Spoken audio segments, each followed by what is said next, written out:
What's up, beautiful people, to another episode of the Jones Family Channel. It's me, Rickey Jones Jr., but as you can see, I am not by myself, because on this For the Love of Essays episode, I have none other than Mr. Joseph here with me. Great man, how are you doing today? I'm good, and how are you? I am blessed and highly favored, as some would say. I'm also blessed and highly favored. There it is. Why not be, right? It's a contagious way to live life. But I'm excited for this conversation. I'm excited to dive into For the Love of Essay, right? Because you, one, being a South African, I love to get to hear you all's perspective of life here, right? Of course, talking to Americans, being American myself, we have our interactions with what South Africa has to offer, specifically Johannesburg, as where we're living right now. But, you know, it's something about talking to somebody that's lived a life here, that's gone through things, that's experienced things. But before we get into all those things, right, because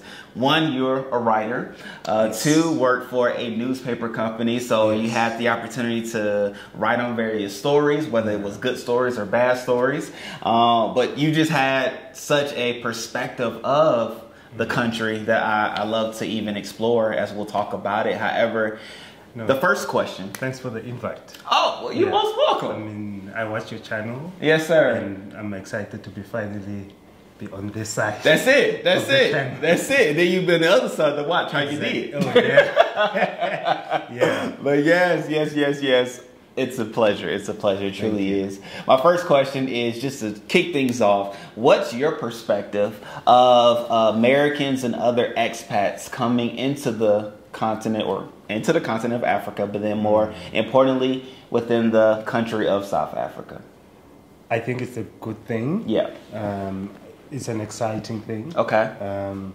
You know, I would even say it's a full circle moment, because you know, African Americans and other people of African descent or black people in the diaspora were taken from the continent. Yes. And now 400 plus years later, they get to return voluntarily, and at a time where, you know, the conditions are good. Yes. The economy is growing. Africa is on the spotlight. Okay. And, you know, African Americans can come in and reconnect with their culture, but also participate in the growth that's going on. So for me, it's exciting. Yeah, if you're African American out there, please come visit. Yes. Get yourself a residence visa if you can. There it is. No, I love that. But you spoke from the perspective of African Americans, which is a beautiful perspective to even think of, that you would speak from being an African American, right? Okay. Because hearing you say that lets me know that you're aware of the things that we've dealt with and gone through, right? How can you not be? Movies, entertainment, documentaries. Okay. There's been a lot of exposure of African American culture. Yes. You know, especially in South Africa, during a time when we were not free. Okay. We would experience freedom by watching African Americans. Wow. Yeah. We would sing what you guys were singing. Yes. We would watch Denzel Washington doing his thing on television. Movies. Yeah. And we would see sort of like black agency. Wow. At a time where our agency was taken away. Wow. You know, so we are very aware of what African Americans are doing, what's happening there. And we are eager to connect, just like I'm here. Eager to connect. Wow, no, that's cool. Like, I didn't even think about that. I think we spoke about it the first time we met. Yeah. But if you were to say what your perspective of America is, what TV show is like that stamp to say America is like that, specifically for like black Americans? What TV show makes you feel like that's America? I don't know anymore. Okay. Because the more I meet African Americans, the more they tell me how things actually are in the States. Okay. So the bubble has been popped. Yeah. The reality has been revealed. Yeah. Okay. So my favorite show growing up was My Wife and Kids. Really? Yeah, I really loved that show. Wow. Even that house when the show starts, I was yes, like, I'm gonna buy myself that house wow, and have myself that kind of family setup. Wow. So yeah, that's my favorite. Okay. But you know, you meet people, you talk to them, and then they tell you that, you know, things are different. They're not as you might see on TV. Right. So yeah, I don't know. How is America? America has its ups and its downs, right? At the end of the day, I truly love my country, right? I truly love America in that it's diverse and all that it is. You can go to any state, right? There's 50 states in United States of America. However, you can go to each one and experience something different, right? Okay. There are some states that, you know, you just don't go to because it may not be conducive for us and how we look. Okay. But at the same time, there's so much to explore, to experience, and to embrace that the country has. And so, I mean, I love it for what it is. And which state are you from? I am originally from Georgia. Georgia. Yes. Georgia, Atlanta is the capital. And so my parents live within that area. Okay. And but I was born in Augusta, Georgia. It's a country town. I don't know if you heard of James Brown. I know, yeah. Yeah, so James Brown is also from, correct, Augusta as well. I watched the movie with Chadwick Boseman. Yes, I think Get Up. He depicted James Brown. Oh, that's cool. And so I love that. You even start asking me questions. I like it. You know what I'm saying? But that's the journalist. That's the journalist in you. I love that. But even so, right, knowing that we're coming here, how do you feel, right? Not that you can speak for all of South Africans, but if you were to speak for some, right, how do you feel like they feel about us coming here? From looking at like the comments on your YouTube channel and other African Americans who have YouTube channels, I think it's the same sentiment I have. We're excited. Yes. We really want to connect at a friendship level. Okay. And then if it can move to like business opportunities, we can, but more at a friendship level. Yeah. So we are very excited, I think. I don't know what more to say. I'm sure you have met a lot of South Africans. I've met a few. As soon as they find out that you're from the US, they lit up. That is true. That is true. That is true in multiple ways. It's been fun, right? Some have been wanting to take pictures, right? Some have said that, you know, I was the first American that they've come in contact with. And so there's that. But I mean, it's fun. It's fun overall. However, in looking at the comments, because we do look at the comments on our videos, some people have even had the negative side of saying, why are you here? You shouldn't, you know, you're going to be here for a month or a week and want to move back. Like, what do you think drives those thoughts? You know, with South Africa is that many South Africans don't leave the country. We really love staying in the country. It's a good thing and it can be a bad thing because you don't get exposure. Yes. Oh, that's good. Yeah. But one thing we've noticed is that because of the political and economic challenges, a lot of people don't stay. You know, they come into the country, they get excited, and you know, they enjoy the nice amenities and places. And then when load shedding starts, they're like, no, this is not the place for me. You know? So for a local, it can be tough to sort of like invest in that person when you know that this person, you know, we are friends. Next thing they're gonna leave. You know, so I think there's that emotional aspect of it. Gotcha. Oh wow, that's interesting. I've never heard it from that perspective, but I definitely love it. And you touched on a few things that I want to just tap into. One of them being the fact that with Americans coming over with people, right? Because not just Americans are moving here, but there's people from other countries moving here as well. And with that, there are South Africans and other people in general that wants to connect, that wants to meet, that wants to maybe become friends and see what can evolve from there. How have you found that to be, right? Have you found it to be easy to connect with people or rather difficult, or what do you think? It really depends on where you're coming from. I think for us South Africans, it's harder to connect with other Africans. Africans. Okay. Yeah, it's a very controversial thing. It very much so is. It's very much. I wasn't going to tap into it because I don't know much about it.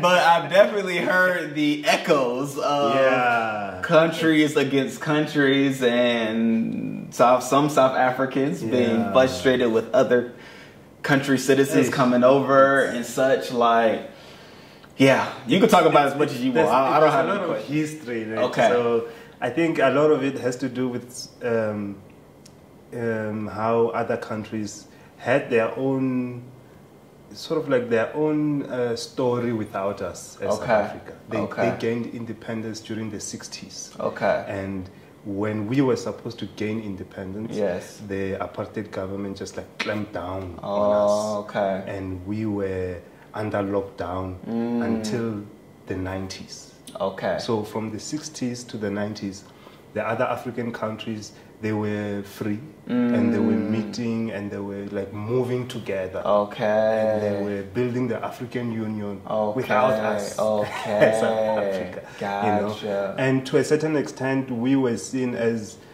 that child who does not want to interact with the other Africans. We just want to be with our white people here in South Africa. We were seen as that. And there was, you know, some of it as well where, you know, you just go where opportunities are. You know, if opportunities are with the white people, you go there and then you don't pay as much attention to your other African brothers who are struggling. You know, no one likes to struggle. So there's still that. And now that we are free as South Africa, we are doing better economically. Yes. We are more industrialized. And the other African countries, because of either civil wars or coups or, you know, whatever it is, a lot of their citizens then move to South Africa. And then as South Africans, you know, when there's an influx of foreigners, you look for something to complain about. Okay. You know, they're taking our jobs, they're taking our women. I see you start smiling at that point. I mean, it's funny. Okay. It's a funny thing, but anyway. And, you know, all these stereotypes or they smell different or they speak a different language. What are they saying? Are they gossiping about us? You know, all of those things. Okay. So there's still that animosity we need to work through. I just don't know how, but South Africans and the rest of the African continent, we have a history. Wow. Wow, that's interesting. That really is interesting, right? Yeah. From the point and the thought of, you know, the jobs, which we hear about, right? Yeah. In a sense, even in the States. There are people that come in from other countries that work their way up, and then there are some Americans that sit on the opportunities that they have and then complain about others coming in, taking the jobs that they have, and so forth and so on, right? And I only bring that up just to say such things that may be taking place here are also taking place in other places around the world, right? And I'm sure other countries may have people there that saying, oh no, they're taking, so there's that. But I think there's a beauty in it all because, of course, South Africa is known as the Rainbow Nation in a sense of having a microcosm of cultures, of peoples, of people's groups, of beliefs, right? That is just free. You're free to express your religions, your beliefs. And but is that a good thing though? Because sometimes, or maybe it's because I've been living here all my life, and I've heard people say, you know, South Africa, a diverse country, and all that. But you know, that comes with the other side, which is inequality. Okay. You know, where yes, there's diversity, but you have, you know, other ethnicities who are doing, you know, better than the locals, and and that it's a point of contention. Okay. You know. Especially if the economy does not grow as expected. You know, if it shrinks, then you know you know, you have what you call a replication of apartheid inequalities. Okay. You know? So there's that aspect. But I mean, I'm speaking as a South African who's been here for a very long time. So I don't know. What do you think? Is there strength in diversity, in our diversity? Yeah. And so I'm going to say yes, right? Okay. But then we're also going to talk about opportunities as well, because I believe that the mindset of a person, the opportunities that are even within each and every one of us will allow for an economy to grow, right? I don't think that a government should be forced to create an economy that builds for the people. I believe it's the people within the economy that builds what we can experience and see as the economy, right? And so just even in the States, right, there's the opportunity for people to start a business at any time, right? But it's the person. The government not saying, hey, Ricky, go start a business and help us out, right? But if I start a business and the business grows, inevitably helping the economy, from hiring people to putting money back into the economy, and the list goes on. So do you think, like as South Africans, from your experience, do you think we have that mindset, or are we lacking in that go-getter mindset, or do you think we're more sitting back, expecting for the government to do something? Because I think there's also that aspect, that culture. Gotcha. And so I haven't met enough, right, to make an assessment. However, the ones that I have met, such as yourself, right, even having an entrepreneur mindset, you've already made the shift, right, and gone from dependency to say, no, I'm going to make this route myself, right? I'm going to use the gifts, the talents, and the abilities that I have to make a name for myself and contribute to my family, and ultimately grow it to be able to hire others, right? And so there's that point. But even to the point of diversity, I am one that loves diversity, largely because it represents the world, right? The world isn't a finite space of one group or one thought or one idea. I'm a believer, so much so that I'm a Christian, right? I love this part because I love people. I have a different experience. Gotcha. Now I'm here for it. I come from the villages. Yes, so which I was going to talk about. So where are you from? Everyone looks like me. Okay. We don't have any different kind of ethnicity. Okay. So if you show up with your pale skin, you stand out. Yes. And it disturbs the atmosphere. The flow. Yeah. Like, okay, who are you? Why are you here? Type of a thing. So it's a pretty homogeneous community. Yes. And that's what I'm used to. Gotcha. So when I'm in a diverse space, I have to now figure out, okay, this person who's white or Indian or, you know, a different ethnicity or race, like, I need to figure you out, your way of speaking, your type of jokes, type of experiences. So it can be a shock to me, to my system. Whereas when I'm with my people, you know, I just relax and I know what to expect. Right. So I don't know. No, I get and that. I'm not saying I don't want diversity. Right. Now it makes me seem like I'm this racist person. But what you're saying is there's comfort. Yes. When there isn't diversity. Yes. Right? And I get that. There's a space and a time for that, right? And even I would say that's the beauty of family. Because family gives us the opportunity to relax, to be with ones that are like us, that have had maybe similar upbringings or experiences that we can laugh and joke about. Because you're right. I didn't even think about it, but it's so true in the fact that when you're around people that think like you or been raised like you or even in the same environment as you, you have similar jokes. You step outside of that culture, those jokes may not be permissible or allowed or not even funny, right? And the food as well. And the food is huge. The food is huge. But you're going to talk about food as well, so don't jump. Don't jump into the conversation. But you start tapping into things that I think is also great to talk about, because I think, right, another reason why I love being here is the exposure of the diversity, especially for my kids. Right, because I believe that as they grow, which, you know, we talked about kids in the future and what things could look like. However, I believe with the kids being where they are in this world today, having the ability to associate with various community groups and other cultures and people that don't look like them is going to be to their benefit. And so as much as my wife and I get the opportunity to afford them to be around others, we do, right? And I believe that here in South Africa, you get it. growing up, I had that opportunity as well, truth be told. I was around other people. I was the minority, right? And all of my schools, they're just thinking through from elementary all the way to graduate school. I was the minority.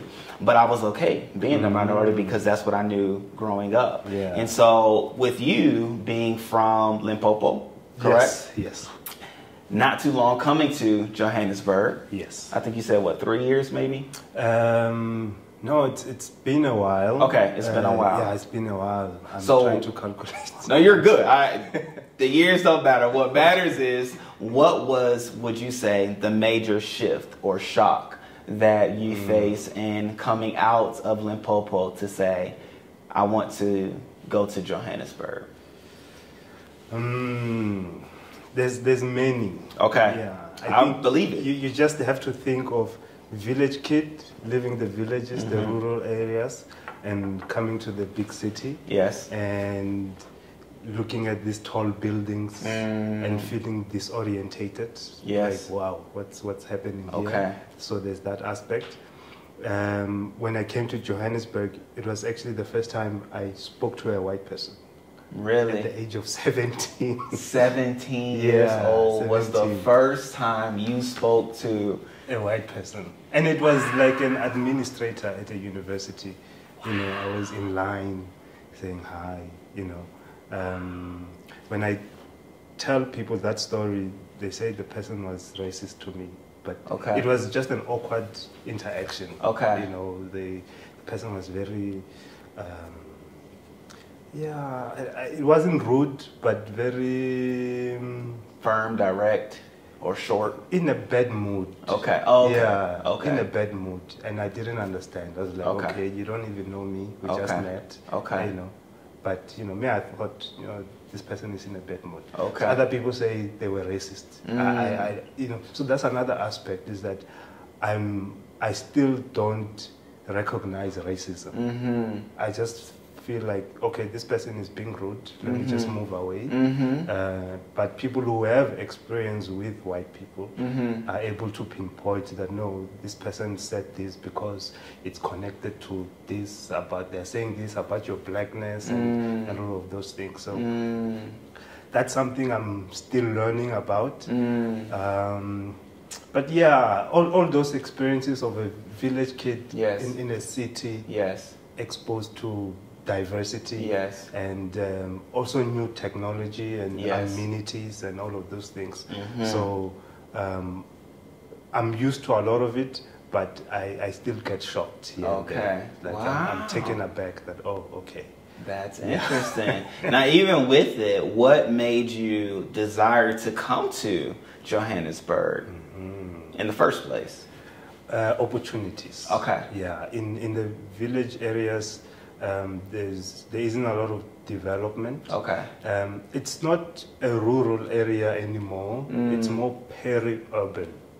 So there's some development. Even though it's not all there. So if you want to work, you can only do like hard labor stuff. Become a farmer. You know, a builder, build houses. So if you're a writer like me, this is the place to be. You know? So, yeah, it's those sort of opportunities that led me to come to Joburg. And you, what made you leave the States to Johannesburg? It was a God move. 1,000%. It was a God move. Like I've already expressed, Chrystle and I, my wife, we're people of faith. And in praying and talking to God about what was next, God said to move to Johannesburg. And was this before you came to Johannesburg, or you had not been to Johannesburg? I had not been to Johannesburg before. I've only been to Port Elizabeth, South Africa, on a missions trip, but it wasn't like missions as people may think of it. It was a leadership training trip. And so I was a support to my pastor that was doing leadership training. And you actually followed the voice. Oh, absolutely. I don't have a choice, right? Well, I mean, it's the voice of the creator of all, right? And so as we're strong in our faith, and I believe that there is a plan for everybody's life, right? And so with that plan, there is only one that knows the plan, which is God. And so that's why we seek after and pray and talk to God about what's next. And so in hearing Johannesburg, we visited, right? Okay. Then we came because we talked to people that we hold near and dear to our hearts as people that can speak into our lives and our marriage and our next moves. We asked them, what should we do with this information, right? Because of course it's a shock. It's a shock for people. What did they say? As far as what? What should we do? Yeah. Oh, they say you should go. You should go. You should visit. You should see it. Okay. Because truth be told, the people that we associate with are world travelers, and they do have an understanding of what the world is like outside of the United States. And I think it's interesting that you even pose the fact that many people within South Africa don't go out. However, in the States, a lot of people do go out, right? They're granted. Well, I don't know the percentage, so I'm not even going to try to throw out a percentage. There are a percentage of people who never even leave their state, right? So just even put that mindset there. It's similar to say there are certain people that never leave Santon and just stay in Santon their whole life, right? There are all those people. They're an anomaly, right? However, the people that we associate with and talk to, they've been around. So they said go and see what happens, right? Go see there, go there and see if it's somewhere. And you visit it. And we visited, see if it's somewhere for you to move or somewhere for you to visit, do a work and leave. And we visited back in last year of October. And it was beautiful. It was beautiful. It was majestic. It was just like, wow, I definitely feel at home here. And then we came back in February just to shore up everything as far as like housing and schools and things like that. And then we make the move in August. So just as you moved, in a sense, for an opportunity, we as well are moving here for the opportunity to God to do a work through us. Because we know everywhere we go, God's hands will be on. I'm glad you moved. Yeah. I'm glad you followed the voice. Absolutely. I'm glad you followed God. Yes. I think my question is then, as an African American, what opportunities do you see in South Africa that I, as a local, might not be aware of or might take for granted? I love that. I love even how you're steering the conversation, because opportunity is definitely one of the last things I want to talk about. However, I will share the different things that I've seen, but then as well, I want you to share the different things that you've even spoken to me about. Because I know of your great plan, I know of your great thoughts, right? And I believe that it's a beautiful thing to be able to receive from somebody that grew up here, right? But more than anything, can see beyond what's currently here, right? It's a beautiful, it's a thing to be able to hear from me, from the outside looking in, right? Which I'll share those things. However, to be able to hear from somebody who's here and the big dreams, the big thoughts, the big aspirations that you have and that you will do, I think is going to be rewarding as well. So the opportunities that I see here in Johannesburg specifically, because that's where we are. The opportunities here are galore, right? In a sense that, you know, I'm only speak from what I've seen, right? Of course, I know there's gold here. There's other precious minerals and gems and things like that. Definitely not going to talk about it because I don't know anything about it. I haven't even been to a landfill, a mine, or any of those things, right? But that's a given. There's a lot, though. Right, there's a given. However, the real estate industry is huge here, right? The amount of space and home and apartment that you can get for the money is astronomically greater here than you can get back at home. So if there was somebody that say, oh, I do real estate, I buy and flip homes, or I buy, rent out homes and buy and sell homes, they would make a lot of money here, right? There's another saying that we say, but I'm not even going to do it. And we have not even sort of like began to, you know, start with the real estate boom in South Africa. So that says a lot right there. So there's that opportunity. So there's also the opportunity for, I would say, apparel, right? In a sense of clothing that people here in South Africa do present and have that a lot of us in the States would love to have, right? And so let me ask you this, because Chrystle and I, we were talking about this driving the other day. Do you know the term dashiki? Dashiki is the cloth. The cloth, is it not the cloth from Ghana? or West Africa. Okay. I don't know. And so in the States, we would say if you wear something that looks African, whatever that is, you're wearing a dashiki, right? Okay. And so, but at the same time, I've come to find out while living here, specifically, that each tribe has a different look. Right, has a different pattern, has different colors, and ways in which you put patterns together. And they're very sensitive about what you call them. You said they are. Yeah. And I love that, right? But even to give education back to the States, because there are people in the States that want to be associated, rooted, and proud of their African roots. However, they're not knowledgeable of that. So giving that knowledge as well as the apparel to them and for them would be astronomically beneficial for anybody, right? That's in the clothing industry. So there's that. But then I'll give three. The third one, of course, is tourism, which shouts out to the Royal South Africa. They do a phenomenal job of bringing people here on the continent, and you know, from an American perspective of knowing what we like, right? We definitely have standards, and truth be told, South Africa meets and far exceeds all the standards that we would have, from the drivers that we would want, the hotels that we want to stay in, the food and the cuisine that you all offer, the fresh drinking water that we can drink out of the tap, right? So things like that, I believe that Africa has, well, specifically, South Africa has the ability to boom and to grow. And so if you are within those industries or markets, you have the ability to boom, grow, right? And I think if somebody's within those three industries and they're like, oh, well, the opportunities, I'm not seeing them, I'm not growing, I'm being stagnant, well, I would suggest, right, for them to connect with somebody like me, right? Or with somebody that has a perspective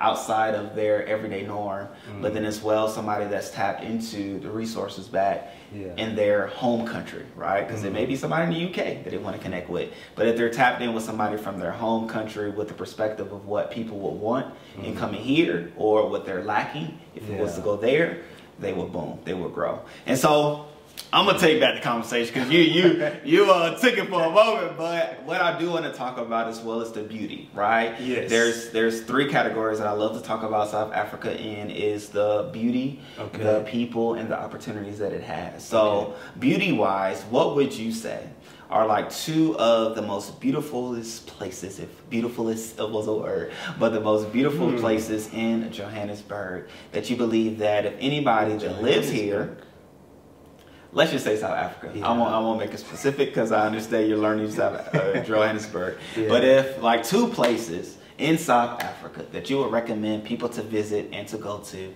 what would it be? To answer your point, you know, the real South Africa, what I like about them is they are very good at showing the beautiful parts of South Africa. I really like that. I think as a South African, I started appreciating South Africa by watching their channel. Nice. Yeah, because you know, as a South African, you just, I don't know, you just get used to complaining about the bad stuff, you know, and they, because of their clientele and what their clientele wants, they are very good at showing these hidden parts, and not so hidden, beautiful parts of South Africa. Yes. So shout out to them. Yes. Great work. I agree. Yeah. Shouts out to you, Dr. Blanton and Miss Dr. Tyler. I messed their names up, but shouts out to you, all right? Mr. Blade and Tasha, y'all are some awesome people. Mark and Tasha. Awesome people, right? And definitely have shown the beauty of South Africa. So I agree. And I think that I would call them the OGs of doing it for us Americans, right? And of course, there's other channels as well of African Americans that are showing the beauty. Exactly. However, I definitely would say that we definitely get our limbs from them as they have rooted here and continue to bring others here. So shouts out to them because they're awesome people. But yes, two places in South Africa that you would... I would have to represent my own province. Talk about it. Limpopo, very beautiful.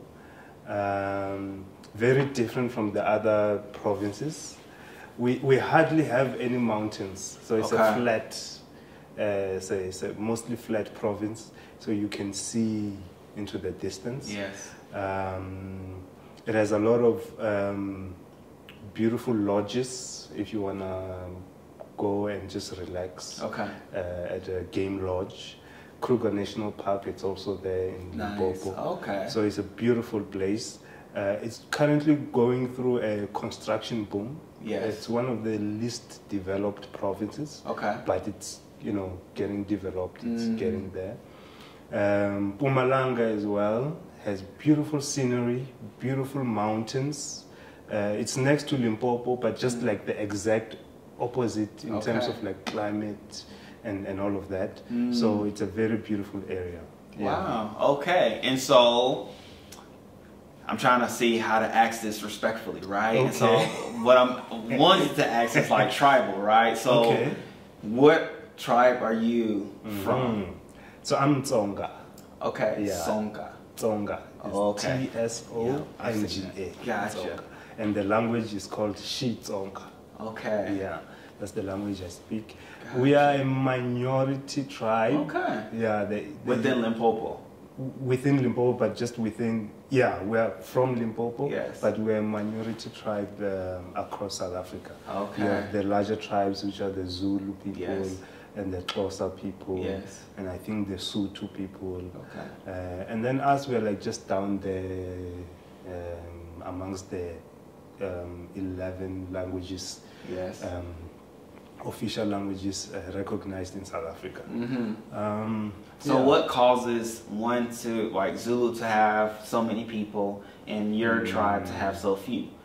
I have no idea. But I know Zulu people were, back in the day, were a conquering tribe.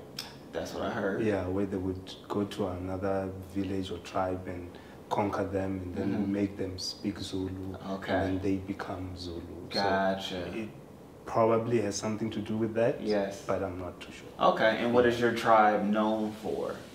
If Zulu's known for conquering, colorful attire.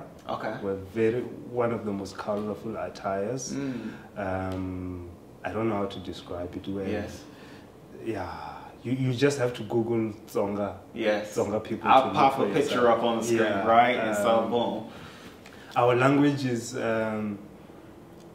I don't know how to describe it, but we are soft-spoken people. Which I can tell. It's in the language, it's in the culture. So our language is very soft-spoken. So in actual fact, all the like harsh sounding words like your V, your Z, we soften them. So something like to speak in Xitsonga is vula vula. But it's VU, VULA, vula vula. But if you were to pronounce it in another language, it's like vula vula. So the V. So us is vula vula. So we soften it. So I think that's like the unique aspect of my culture. Wow, no, that's cool. Speaking of Limpopo, right? Because we've come across quite a few people that say that they're from Limpopo, right? And it was happening so many times I was thinking it was lying, right? Because it's like, everybody can't be from Limpopo, like, what's up with Limpopo? But I asked, or bring that up to say that, would it be somewhere that we can go to, right? My family, could we drive up to Limpopo and say, hey, we here? You look can. Around. You'll just have to speak to the real South Africa first. So that they direct you which places to go. Because they would know which places would be suitable for you. As I said, it's one of the least developed provinces. So you don't want to find yourself in a rural area where you don't have all the amenities you need. But if I was to go with the local, right? If I was to have you in a car, we go for a ride, you can show me around, definitely, it'd be good to go. Definitely. Good to go. 7-hour drive from here to there. It's not just down the street. No, it's not. I was definitely thinking like 45 minutes. No. 7 hours. I might have to look at it online only. It's a bit of a distance. If you go there, you have to like stay. Make a proper plan to stay a couple of days. And then drive back. But it's a beautiful place. Gotcha. So let's talk cuisine. Let's talk about the food, right? Or is there any other beautiful aspects of South Africa that you want to talk about? And I asked that with the idea of maybe some African Americans don't know about it, or as well, you want to remind South Africans, hey, we really do have beauty here, and this is where it is, what it is. What I would say you being here in South Africa is a testament of that. Oh, wow. That there is opportunity, there is beauty. Even though as a local I might not see it, I think as a local my head is too full of problems. Just identifying problems, you know, and people like you come from outside are able to see opportunities that we miss. So to fellow South Africans, you know, here are people who think our country has potential and our country is beautiful. Maybe we should try and understand, you know, how they see South Africa, and that would inform us in how we see the country and what we should do to, you know, make it better, because it does have potential. If you look at the more global aspect, South Africa is very popular right now. Every country wants to be friends with South Africa. This BRICS conference was held here. The AGOA conference also was held here. So it seems like there's a lot of interest, even though as locals we might not be aware why are all these people here in South Africa when it's so bad and so much problems, you know. So it seems like, you know, there is something good happening. Very much so. And even with that, with every problem there's an opportunity. Right? With every problem there's a business. With every massive problem there is a solution. That takes an entrepreneurial mindset. I think most people, you know, when you see a problem and you're able to see opportunity there, I think the ordinary person just gets overwhelmed by the problem. Possibly, but as well, let me say this part. Because now this is specifically to, well, it'll be for who it's for. However, what I am going to say is when there are problems, we as a people, right, can find solutions to make do or to overcome or to compensate for the problem, right? And so let's just say, for a simple example, if somebody doesn't have a dryer, they'll have a string and hang their clothes, right? Well, back in the States, once upon a time, that was the way of doing it. That was a business. Setting up poles, strings, and having a space in your backyard to hang up clothes. And so even food, right? That's how soul food became so popular, because we were having to cook with what we had and what we had access to. But as we continued to grow and grow, we started to stay true to liking that cuisine. And now there's soul food restaurants. People talk about soul food all the time, even specifically to us, which Chrystle does an amazing job cooking soul food. Shouts out to her. But I say all that to say, when there's a phrase, and I hate that it doesn't come to mind. However, essentially, the meaning of the phrase is when there's problems, there's opportunity. And oftentimes people come up with the solutions, even though they don't even realize it can inevitably be a business, or other people would love to have the solution that they have figured out, worked out, and yet to, you know, use it themselves. And so I'm even thinking of how with load shedding, right? Load shedding is a big topic, right? There's solutions, right? There's, of course, solar panels. There's that as an option, be able to use the power from the sun. But then I also, I like reading, right? And I also came across back in school where there was somebody, I forgot the person's name, however, they were in an impoverished area that didn't have electricity. I believe it was in South America.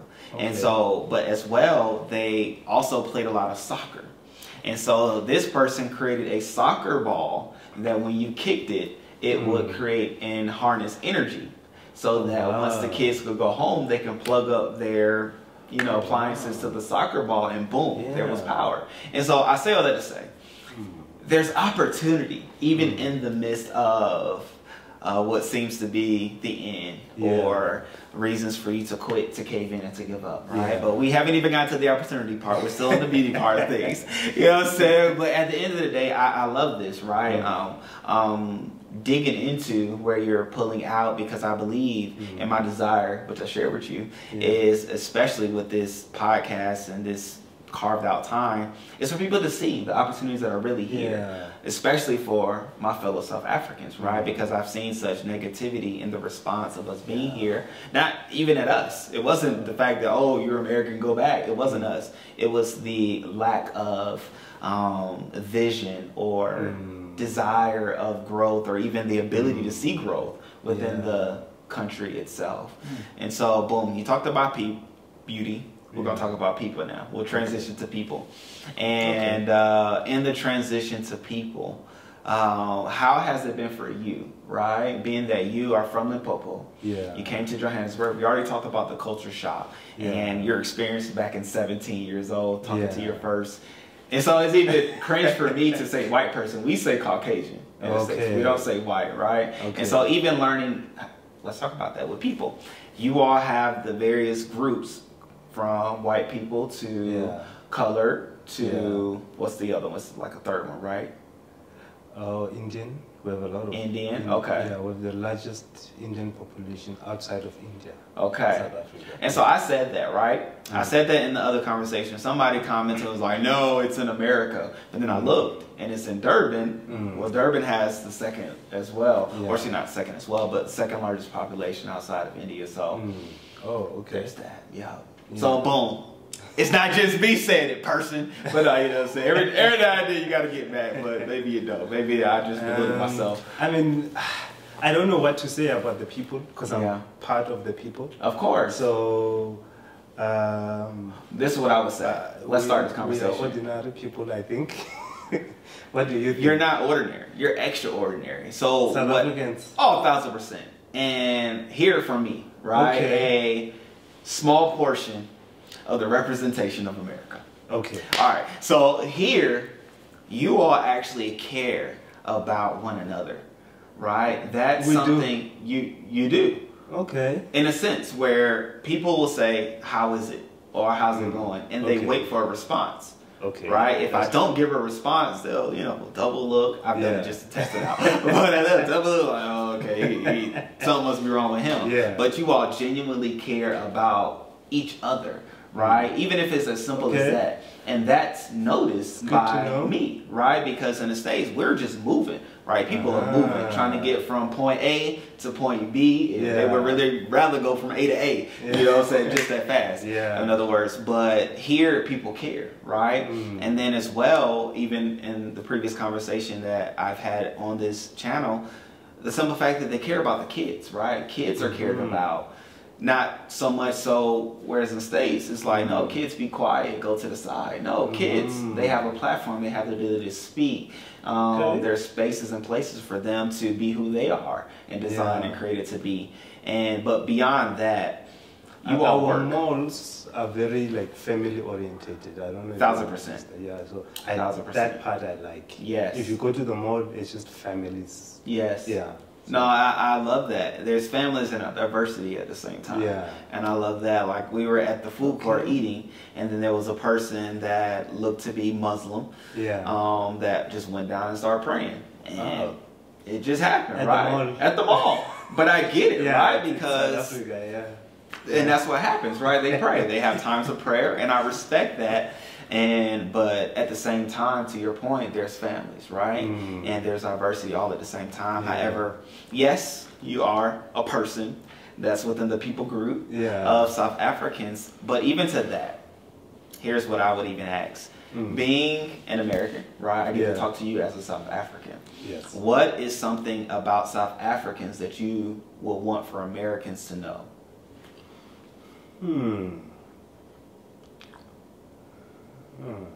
I don't know how to answer that. Maybe I'll think of an answer as we talk. Yes. But as you were talking about, like the culture in America, how people move fast from A to B. You know, if you push it to the extreme, it can be a bad thing. Where you don't mind one another. Correct. You know, but I think one criticism I have of South Africans is we sometimes have a laissez-faire attitude. Okay. You know. That's interesting. I thought it in various occasions. You've seen it. But I said, okay, it's just a culture. Yeah, we really, we are laid back. Yes. You know. No stress. I hear that a lot. No stress. No stress. Yeah, and if you take that to the extreme, then you don't get anything done. That could happen. Then the problems persist and whatnot. Yes, sir. So with interacting with you and other African Americans, you guys, you are always on the go. Yes. You get things done. Yeah.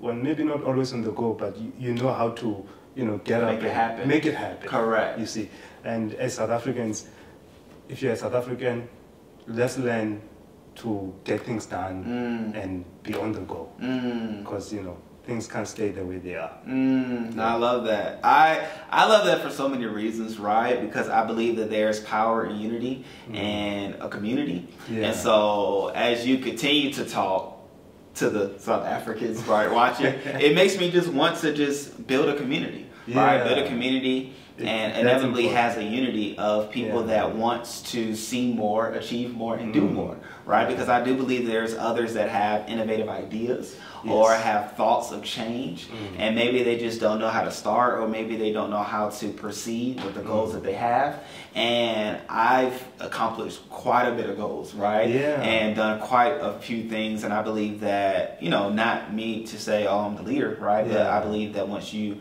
bring people together, allow for all to speak, we can be better after the conversation. I mean, you have moved your family from one continent to another. I mean, that's a huge accomplishment. Yes. And you have settled in a place that's nice. Yes, sir. You are doing well. Yes, sir.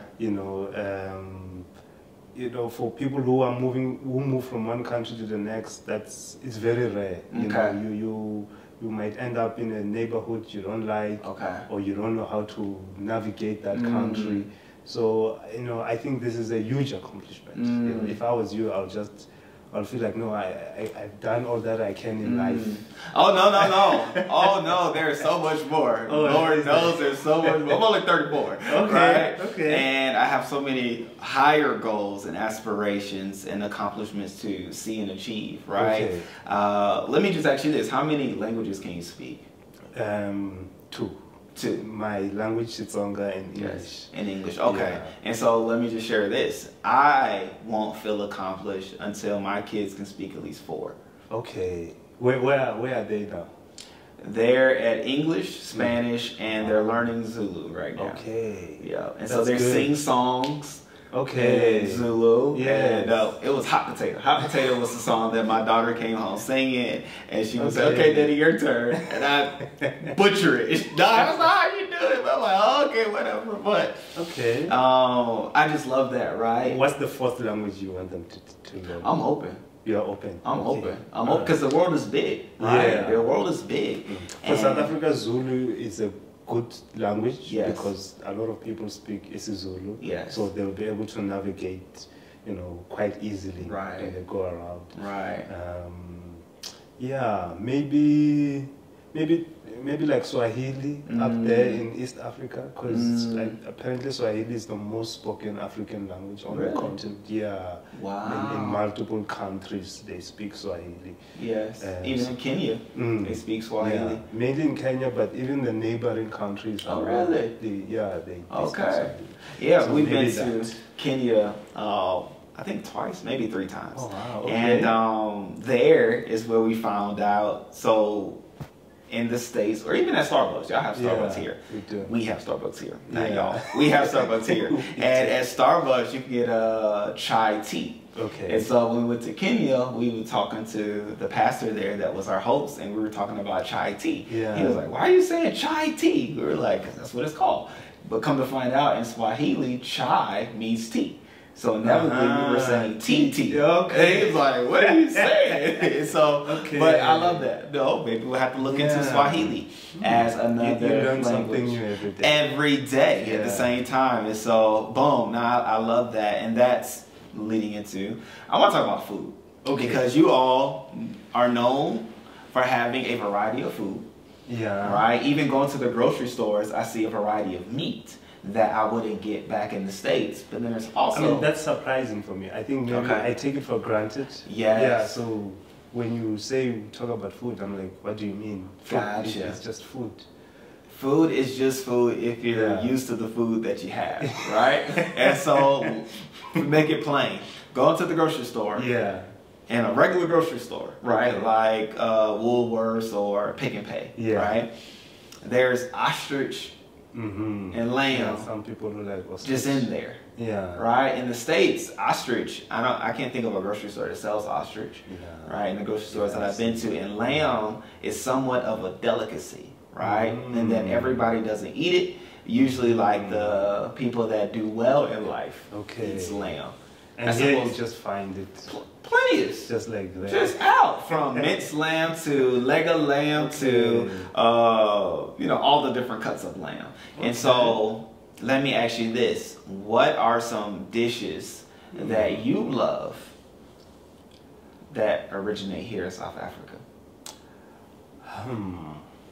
So, I mean, I eat the normal food, which is like pap and meat. Which is? I don't know if you I don't what animal? Oh, as in what animal? See, that matters. Oh, beef, I guess. Okay, so you don't even know. Whoa, beef and chicken, those are two largely different animals. I don't have a favorite food. Okay. I don't think I just eat what they give me. Okay. Wow, which could be a number of things. Yeah, which could be a number of things. Gotcha. So let me ask you this, because back in the States, quite a few of us, right, are health conscious. Like, we're mindful of what we eat, and we don't eat certain things, right? So like myself, I was actually leaning towards being a vegetarian. Well, pescatarian. I was really going to be leaning towards only eating fish and vegetables. However, moving here... Say it again? I'm saying I must watch what I say. No, you're good. Like, I don't get the whole vegetarian thing. Gotcha. I really don't get it. But there are people out there who are vegetarian.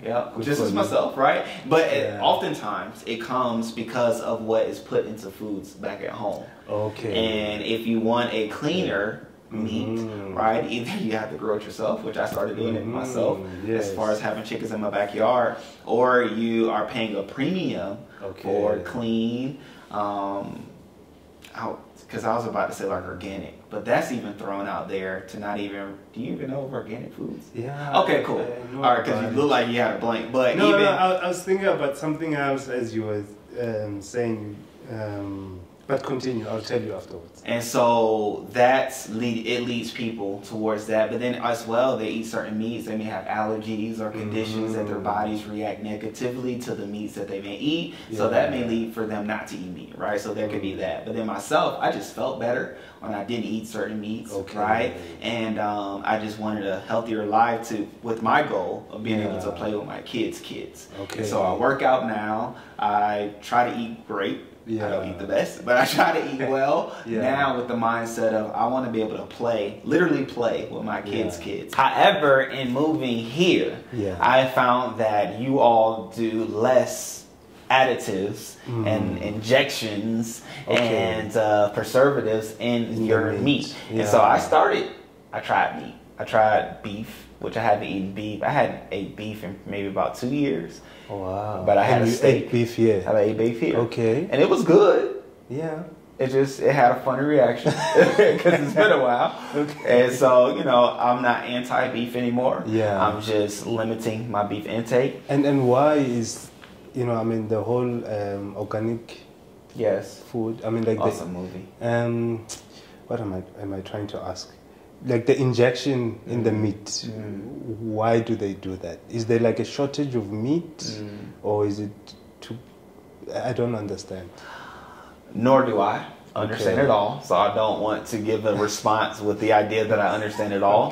However, what I do know is that when you inject the meat sometimes, right, it allows for it to be bigger than what it actually is. Yeah. So sometimes animals are killed in an earlier phase than they should, right? And so there's injections that enlarges the meat, but then as well, there's injections to keep the meat from dying, from having, any elements hurt them, harm them, or infect them, right? Because of course we have mosquitoes, we have other things, and even the conditions in which the animals live in will oftentimes need for them to have antibiotics and different other injections, right? Steroids and things to keep them alive, right? Because of the conditions. And so there's different videos and movies and documentaries that shows the farms in which these animals grow in, and the conditions are far worse than what we imagine or even would believe. But it's all about making the money, right? And so you can put a whole bunch of cows in this one field and feed them corn, which is going to blow them up, or other, quick food, as opposed to grass, which is what they really eat and how they really should grow, and things like that. And so, but it's all about the money, right? And so those are different things that takes place, as opposed to here, a lot of things I see are raised on a range, that you can see what they're fed, right? And so, those things lead to the differences of the quality of the meat that it's here, as opposed to what's back at home. And so even myself, right? Like I said, I started even like growing chickens. I had chickens in my backyard for eggs. So there was a time where there was a shortage of eggs. Price of eggs went up. Oh, and you were making a killing. No, I didn't sell them. Okay. This was right before we moved here. Okay. And so I did have the thought of having a chicken farm. I really did. I think it's a good idea. Oh, it's a great idea. Yeah. It's $1 million business, $1 million industry, $1 billion industry, truth be told. You could make a killing, right? And so, because chickens populate so fast. Eggs? Who doesn't like eggs? I have 2 cartons back there right now. But all that to say, I don't even know how we got there, but we're talking about food. Yes. And you were making jokes. So your experience of food, it's been a good experience. I love it. You love the food. But you were saying what you like. What I like. And you started saying, I just like food. Well, what, like tripe? You're like, what do you like? I don't know how to. I'm not a food person, really. Okay. I'm not. I can tell you're slim.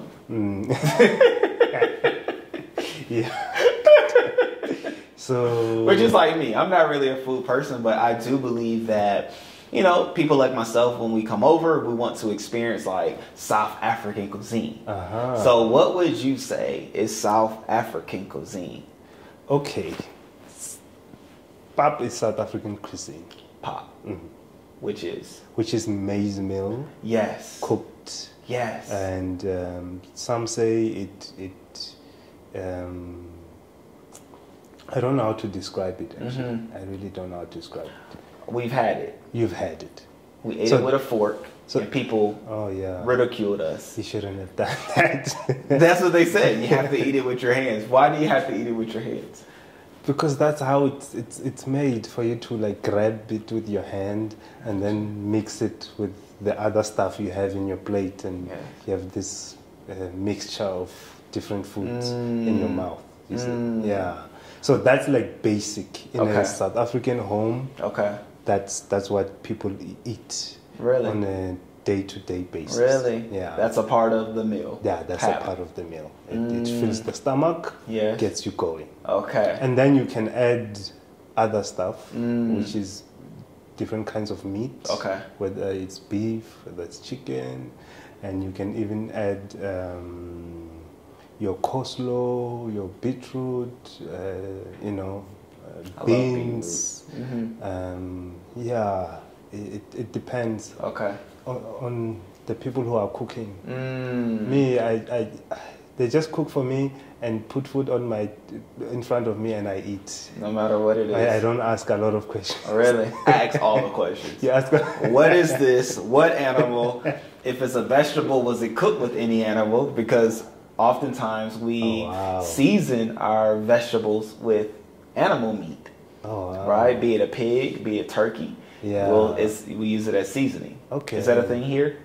No. Okay. I don't think so. Gotcha. So we'll do that, and so I'm always mindful. Like I said, I don't eat pork, so that's a thing, and so I don't ever want to go back just because of just knowing how they are. Right? How they are. Yeah, just how they operate, and just it is what it is. Everybody has their reason and things. My partner doesn't allow me to eat pork. Okay. Yeah, I don't have a problem with it. Yes. But she has a problem with it. Okay. And she doesn't allow me to eat it. She's good. So she cares for you. I just comply. I just when it comes to food, I just complain. Okay. Now you use a term that it threw me off. You said partner. Yeah. She's your partner. What makes her your partner? I think it's a term I use because we are not legally married. Okay. And we have not gone through the whole lobola and marriage stuff. Yes. But other than that, we consider ourselves to be married. And I just don't know any other more respectful word to use to describe our union. But we've been having a great time together for the past 5 years, I think. Our boy is 4 years old. He's in preschool. And we gel together. And I don't see myself with anyone else except her. Yeah, so that's a beautiful thing life to have. Yes, that's a beautiful thing to have. I'm all about marriage, and also shouts out to you with that. Give me some advice, marriage advice. It's difficult. What's the secret? It's difficult because with the partnership that you all have, do you all respect it as a marriage, right? Yes, because I believe marriage and partnership are two different things. Right? I do believe that in your marriage relationship, there is a partnership that you all have. However, I believe that marriage between two people is the ultimate, right? That's partnership is a part. Exactly. And so marriage advice, right? Being that you're the husband, I would say to you as the husband that right? We should always be attentive and have a listening ear to our spouse as well as to our children. Because I believe that the greatest leaders, which we are called and designed to be leaders of our families, of our household, and of our legacy, right? Because it's beyond us. You have a child now. So you have a legacy. And so, especially he's a boy. So he's watching you more so than her. You know, one thing I've noticed about, sorry to interject, is that he loves spending time with me, which is great. But the one thing that makes him extremely happy is when I spoil his mother. Beautiful. When I spoil his mother, he just becomes... I've never seen him more happy than that. That's a beautiful thing. He has a love for his mom. He does. And but even listening, right? That's the key part. And so being a leader, I believe that strong leaders are first listeners. Right? You can't lead somebody if you don't know where they are. But if you listen to who they are, what they say, and as they express how they feel, you know how to lead them and navigate them to what's next. And so, how do you do this? Because with you and the Chrystle. YouTube channel that I've noticed is you are very present with them. And in the early stages of our relationship, that's the thing I struggle with is that. How to be present with her the whole day. Like there would be times where I would get overwhelmed and I would just switch off for 2 hours, and she doesn't understand why we stopped talking for that 2 hours. And it's something I've been trying to work on. Is that how do I stay present with her from morning till evening, and even our son as well. It's just like the interacting and not get overwhelmed and feel like this is too much. I need to step away. You seem like you seem on and present all the time. How do you do it? Time management. And it's one of my joys, right? It's a topic that I love to talk about. And I mean, you're really just building, what you don't know is you're building a community and topics within the community, right? But essentially it's time management.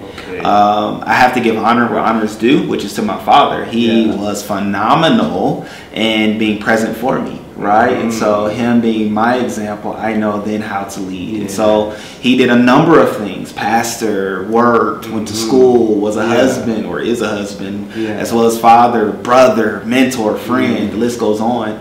but yet he always had time for me. And so what I grew from that is the necessity of time management. So I manage my time to assure that there's time for my kids, time for my wife, time for me, right? You also have to have time to build whatever it is that you're looking to build, do, and or accomplish. And so I have a set amount of time. So much so that when my kids come home from school, 9 times out of 10, it's only been when like I'm running late on something or I forget to do something, but 9 times out of 10, I cease or stop whatever it is that I'm doing and give them, let's say they get home from 5, at 5. From 5 to 7:30, which is their bedtime, I give them my time. I'm here for you. Whatever you need me to do, whether it's homework, whether we're going to play, we're going to dance, we're going to smile, we're going to talk about the day, whatever it is that you want to do with this 2.5 hours, you get it, right? Because they're children. I think that's tough to do for most men to like, you know, to like engross yourself in work and then have to now disconnect and now pay attention to the family. I think that transition, and I think that's an excuse. It's an excuse, right? And so if it rubs you the wrong way, I apologize, but I think it's an excuse, right? Because I think that, which I believe, right, is all about time management. You plan the day ahead. So today, when this airs, it's Thursday, right? And so the perfect way to live out a peaceful life, or a life that you're able to accomplish what you want to accomplish, you plan it the day ahead. And so on Wednesday, you take the time, whatever you wake up, right? Let's start with, right? So now I'm giving away, let's have fun with it, right? You are something else, Joseph. You pulling out stuff, which I love at the same time, because it's going to be rewarding. I have my own questions as well. So. And I see, and you're getting them answered. But I love it at the same time because I can see other people on the other end benefiting. So start out with how many hours of the day that you need to sleep. Everybody has their own thing, right? So I'm not going to tell you whether it's from 6. Some people can get away with 5 hours of sleep. Dangerous, but they can get away with it. So let's just say normal person, 7 hours of sleep. Normal adult, 7 hours. Well, not even normal, 6. But let's say 7 because 7 is good. 7 hours of sleep, right? Within a 24-hour day, 7 days minus 24, right? You have what is that? 17 hours left. 17 of waking hours to do whatever it is that you can do. Start planning it out. Plan it out what time you wake up, right? And so let's say you wake up at 5 o'clock. Okay, wake up at 5 o'clock, and let's say you start work at 8 o'clock. So from 5 to, let's just say 7, you have you time, where you can do whatever it is you may need to do to advance in your career, or in the morning. Right? Or your personal development, right? And so me personally, I wake up at 5:30. That's my personal development time, my prayer time with God, my reflection time. I journal, I read the Bible, and I have from 5:30 until 6:15 when I wake up the kids to do that within. Right? And so boom, there's that. But then beyond that, you know your start time for work. Be it if, let's say you have a 9 to 5, right? Or if you're an entrepreneur, you have free time, you have to determine what time that you work within. To make that time productive. Boom. And so within the day, you want to have self-development time, work time, family time, and then of course sleep time. But then there's also pleasure. Right? Because you don't want to live out a whole day and don't do anything that's pleasurable or rewarding. But here's the thing, though, you see, because now the challenge I have is that I have all these plans from 8 to 5. And I said, okay, I'm going to work maybe for 4 hours or something like that before I take a break. And then, like, during that 4 hours, just like things don't go as I planned. And I don't finish everything. Or I get a call, you know, and now the time I'm supposed to rest, I'm still trying to finish the work, you know, and now the whole day just stumbles, and now I'm trying to catch up, and it's just too much. How do you manage that? And so in that, what you don't do is take away from others' time, right? You don't take away from your children's time, your child. You have a child. Don't take away from your child's time because he didn't ask you to bring him here. Okay, that's you had fun and brought him here, right? With all due respect. And so you brought him here, therefore you should make sure he gets the time that he needs to develop who he is, because he's going to remember this time for the rest of his life, right? And how you all interacted, how you were present or not present, or how you did with him or you didn't do with him. He's going to be impacted, right, by this, right? And so I'm always mindful of that. I'm still impacted by the times in which my dad took me to football practice, right? That might have been nothing to him, but it meant everything to me, because I also saw other kids who parents did not bring them, and how, you know, they would look on the sidelines for their parents to be there, and they weren't there. I knew I could look on the sideline, and even at practice, my dad was going to be there, right? Whether he was doing homework or cheering me on, he was there. And so I say that to say how impactful and necessary, right, our presence is. And so in the midst of the kerfuffle or confusion, we would say confusion, right? Kerfuffle is another word for confusion, or things that pop up. We take away from our personal time, but you don't want to continue to do that, because then it'll be perpetually taken away from, and then you don't get to grow. Because even in you working, you also want to work on yourself, because you're the most valuable asset that you have for others and for yourself. And so there always has to be a space and a place for self-development. So there's always reading that should be taking place, growing, learning something new, reading articles and things like that. However, that's a whole discussion of itself. And I think that within our community that I'm gonna now build and create. I have a follow-up question. Sure, go for it. Do you? So I also have like a present father. He's most reliable man I know. There it is. So, and one thing I've noticed is that, you know, or let me ask this: do you think us men who have present fathers are in the minority? 1,000%. Is it? Not just even men. Yeah. People. Okay. Right? And that's another reason why I'm so present in my daughter's life.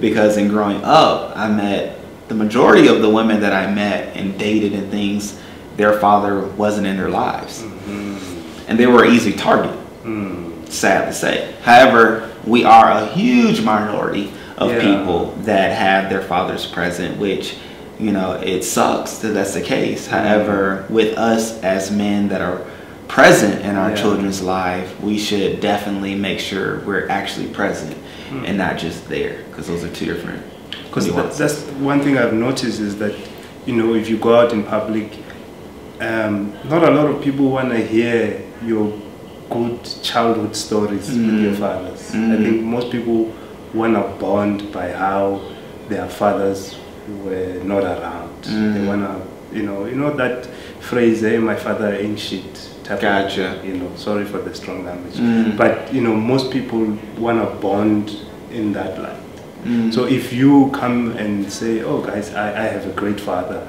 he's amazing, they just look at you like you're ruining the you're ruining the mood. Oh well, ruin the mood. I feel like us have, that's an advantage, right? Yeah. Whether you know it or not, it's an advantage that we have. And truth be told, all of my friends, like growing up, all of their fathers were in their lives. Okay. And so going to college is when I came across other people whose fathers wasn't present. Similar. And I was shocked, like, whoa, okay.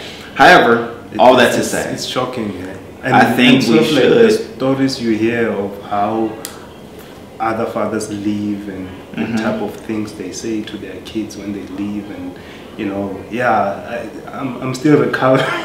No, I mean, I hate it for them, right? I hate it for them because I know at what disadvantage they are in life because of that taking place, right? And so I would give them the platform to share, right? I wouldn't want to glaze over their situation or circumstance and act like it's irrelevant. No, it's relevant to them. However, not everybody has had that perspective or interaction or situation with their fathers. And for those who didn't, such as us, whose fathers are still present in our lives, we should definitely be and give a beacon of hope and of light to others, to say, especially to other men, you have an opportunity to make a difference in your children's lives and to stop what took place for you from happening to those that look up to you as your children, right? So there's that, but then there's also the perspective that we can share and give to even women that they should inspire to be with somebody that's gonna stay, that's going to make sure they nurture, raise up, and develop their men, their women that they bond with, right? Whether it's through marriage or whatnot. And so we should be okay with killing the mood, because I'm okay. I'll talk about my father, I'll talk about my parents being supportive. My mom, she watches every video that we put on our YouTube. She comments on every video, right? Hello, Mrs. Jones. There it is, right? And so they're still supportive this day, and I'm always giving them praise, right? Whether it's directly to them or to others about them, because I believe that yes, it's an anomaly. Yes, it's something unique, but it's something that should be talked about and therefore duplicated for the next generation. Do you think then, like someone who did not have a present father, especially men, you know, because a lot of your, you know, the things you do now, it's rooted in what your dad did for you. Absolutely. So let's say someone who does not have that type of an experience, is it possible for them to now, you know, have this kind of setup, or rather, how do they, you know, how do they now build without that type of a foundation? And so they do it from various ways, from what I've been communicated. Right, because of course I'm not that person. However, what I've heard them some say is that they did what the father didn't do. Right, so there's that one person. And then there's another person that, as they live life, be it a coach, be it a teacher, or be it somebody at their church, they were a father figure in their lives and showed them what and how to conduct themselves as a man that their father didn't do. But then there's also the ability for somebody that didn't have their father grow up in their life to then be connected with a mentor or somebody that is a representation of what they want to be or do or interact with their kids, and link up with them through that, and then be able to foster an understanding of how to interact with their children through those relationships. And so that leads us to opportunities, right? Yeah, definitely. Here you are again, having fun with this episode. But no, it's fun. It's fun. I love talking about what you're talking about, and so it's great. But even speaking to opportunities, I know you, as you expressed, you moved here from Limpopo with the idea of opportunities that Johannesburg has to offer, right? As we even joked about being the city of gold. However, what opportunities do you find here that other South Africans may have overlooked or don't actually realize are actually available here? In Johannesburg. In Johannesburg. I think, you know, I don't know how this will sound, but there is nothing you can't find in Johannesburg. Yeah, I think it's that type of a place. Which is nice. Very diverse. Yes. And not just diverse in people, but in terms of employment opportunities, in terms of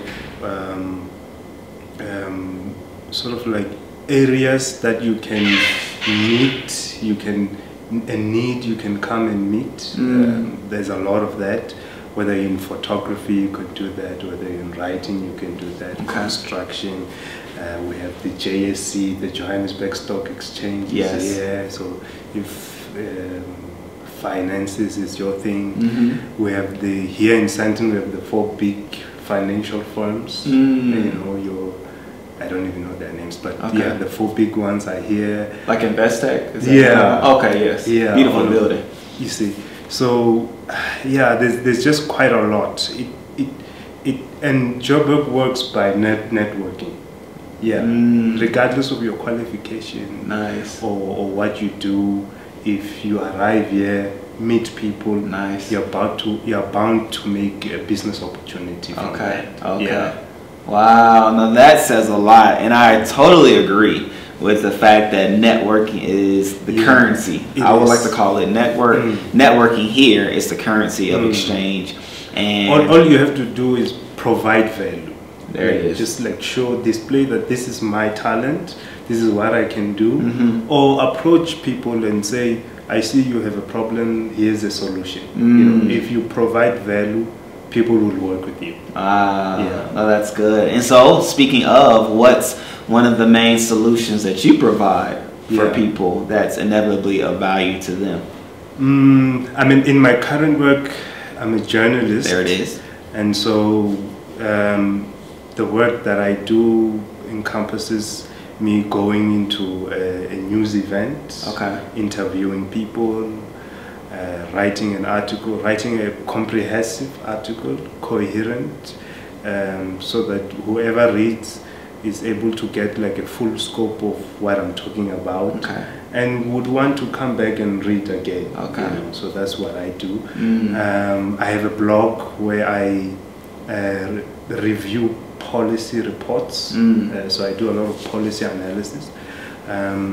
That's one secret I've realized, is that no one likes reading reports. That is the truth. So if you are the guy who reads reports, you become very, very valuable. And in demand. And in demand, yes. So I read reports and I just write a very compact review of what these reports say. So you don't have to read it. You know, and then I analyze the policy. You know, and from there I'm able to get opportunities from people who read that and want to use my services.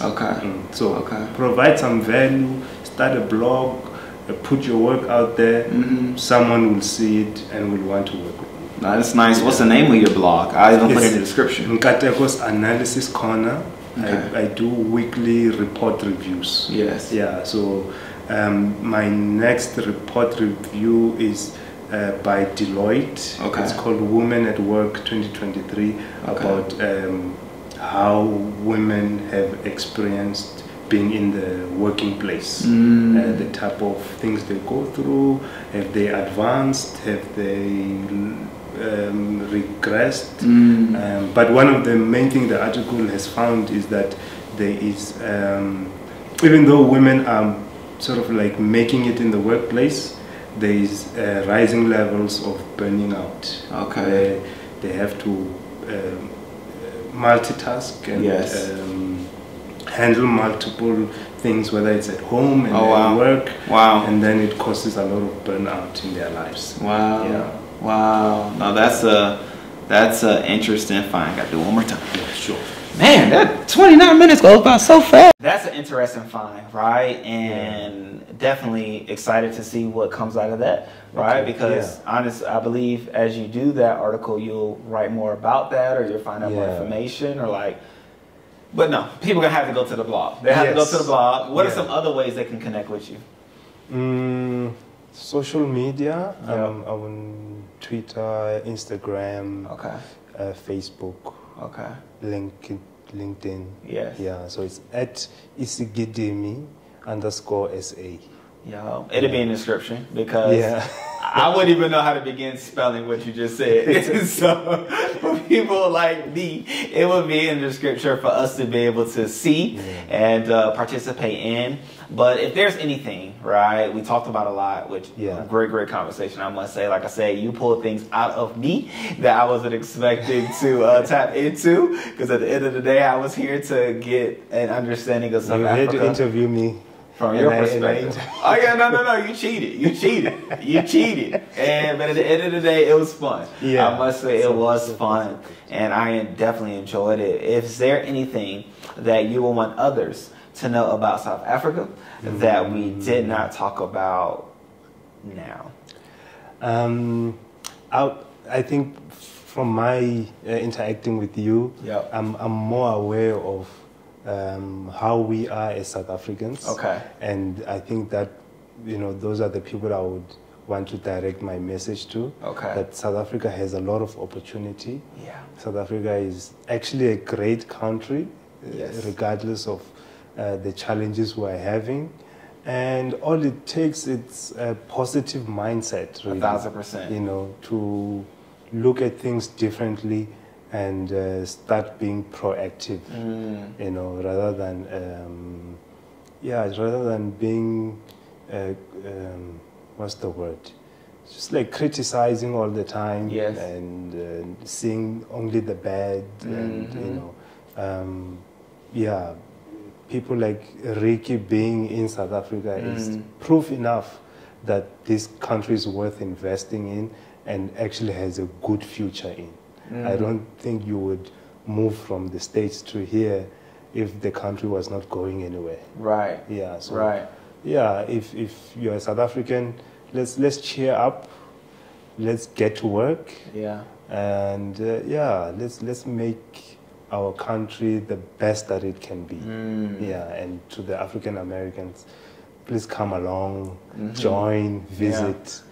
And help us in where we are struggling.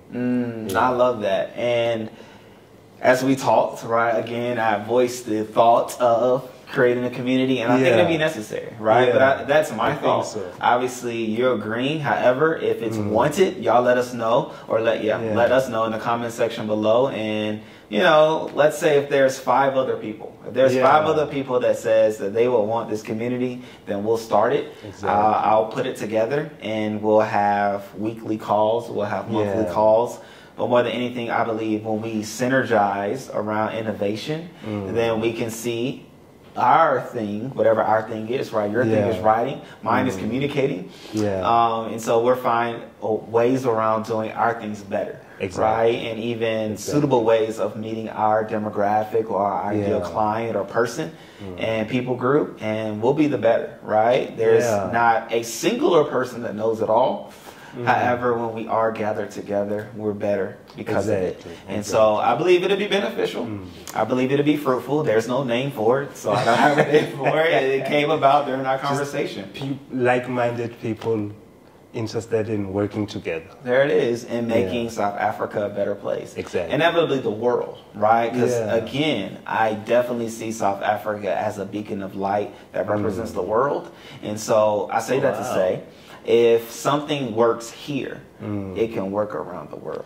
I mean, you just reminded me of something, because you know, earlier in our conversation we spoke about political things, and the independence and stuff. So in South Africa, around the 40s and 50s, there was like discussions about independence and why should we gain independence and what will we do after we gain independence. And so there's this a political philosopher in South Africa. I'm trying to remember his name. But then he said a beautiful statement that I like. You know? So at that time, they were fighting for Africa to be for Africans. So the statement starts like this: Africa for Africans, Africans for humanity, humanity for God. So they were theorizing that once we attain independence, what we want is Africa to be for Africans. But then what will Africans stand for? Africans for humanity. And then humanity for God. I think that's a wonderful, you know, I don't know how to say it, but sort of like statement of, you know, what we believe in and what we would like to work towards as we interact with people and network and you know, do the best that we can for the country, for the continent, and eventually for the world. And as I heard that, I love it from the perspective of a self-empowering and uplifting perspective of Africa for Africans. Through history, through interactions with others, right? Africans and even African Americans have some of us, some of them have a depleted view of what Africa is, or don't see the beauty that Africa actually has. However, with that phrase, it gives me the assurance and confidence that I should be confident of my continent, right? I should be confident of where I'm from. And out of it, right, there's humanity, that we can love one another, right? Because once we band together around the love for Africa, then we could band around the love for each other, which is so vitally necessary, right? If we we as people, I just mean all people at this point, if we as people spend more time thinking about ways to love others, this world will be a better place, right? As opposed to fulfilling our selfish desires, wants, and lust, right? Which leads to chaos, corruption, and crime. And so, man, that was pretty fun. Chaos, corruption, crime. That's pulling up my Christian biblical Baptist roots. You know, say three things with the same letters. But anyway, it's all true. Yeah. The point is, to the saying, which I love the saying. I truly do love the saying. At first, I was like, whoa, that's kind of like limiting. But I love the saying for the reasons why I'm sharing. Out of it, we're able to love each other. Let's love each other, right? We can be so much better if we spent time figuring out how to love each other. And then out of it, then there's that relationship with God. Which obviously I'm all for, right? And but I am understanding that people do say God and mean different things, right? That's true. But at the same time, I definitely understand what I know to be and who I know to be God when I say God. And so I love it. I love what it stands for. I love what it means for the reasons I shared. And at the same time, I do believe there are plenty of opportunities that we all could take part in and that we can all benefit from, right? And I just love it. I love it. I love it. I love it. Even to a point, I just want to throw it in there. We talked about it in private. But the point of, not about you, but a point of how people come here in droves around like the January time frame for opportunities, which is cool, right? It's cool, and then also like a daunting thought at the same time, like just imagining people just coming here for opportunity. But nonetheless, in it all, like in conclusion, for the people that may be watching this, right? Come time January, they're coming for opportunities. How would you encourage them in their endeavors to come here to find work, to find more, to find better for themselves? I wish Joburg was not the main place. Because then you want people to come to Joburg, but obviously not everyone.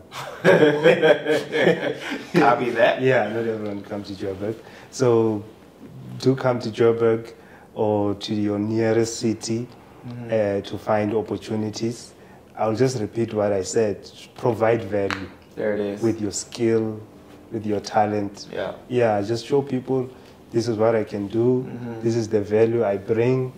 You will connect with people and you will make business opportunities through that way. There it is. I love it. I love it. I love it. Thank you, Joseph. I appreciate it. How do you say your name? It's Nkateko Joseph Mabasa. There it is. And I said the one I could say. And so Joseph it is, ladies and gentlemen. That is he, that is him. That's the one that was literally steering the conversation for the majority of it. But it was a good time. It was a good time. I believe it was a collaborative effort. It was. And I believe it will be fruitful and beneficial for those that have an ear to hear. Of course, that's for all the leaders out there, right? Obviously, hearing and listening is what is necessary. So with that being said, if you have a story or you want to share about your love for South Africa, or if you just want to get on and have some fun like my brother Joseph did, let me know in the comment section below. Or you can email us at dkujfamily@gmail.com, and we will find it and have you on if the opportunity avails itself. So until next time, great people, we love South Africa and recognize all that it has to offer. And hopefully in this conversation, you too as well were able to see and have another perspective of South Africa. And so, for the love of SA, y'all have a great day. Peace.